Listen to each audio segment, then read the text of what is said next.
One of the best parts about going to school in Utah is the ready access we have to some of the most exquisite natural beauties in the world. Many of these areas are remarkably pristine and unmatched for outdoor opportunities. Students at Brigham Young University often make the trek down to southern Utah seeking adventure and respite in the Red Rock Wilderness. A group of us recently made such a trip to explore and promote the protection of the Greater Canyonlands area.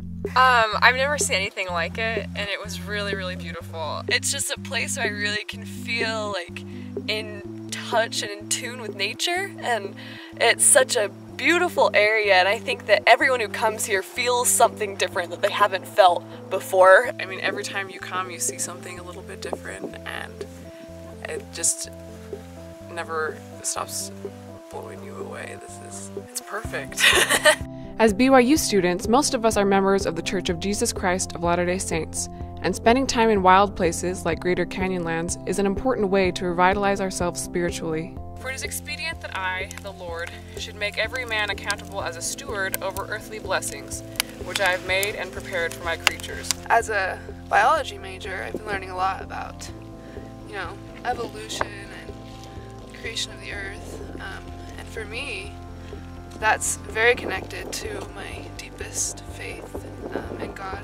Really, sometime to find out who you are, you have to go out where there's nothing else, where there's none of these influences, where there's just untouched wilderness. I think, to me, it reminds me of my connection with God, because it's a place where I feel very small and I have a chance to think about things that to me maybe are more important. Unfortunately, the Greater Canyonlands area is increasingly threatened by oil and gas drilling and other resource extraction.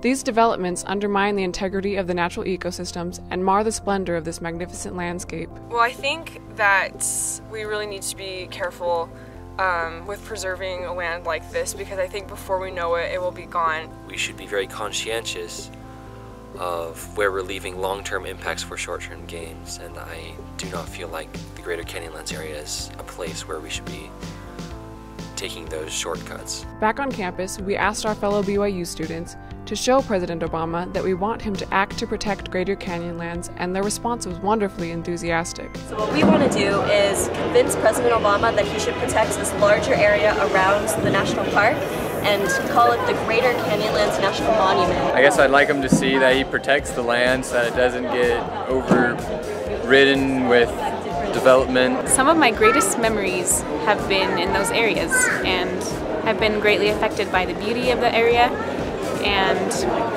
just my respect for our state and our country.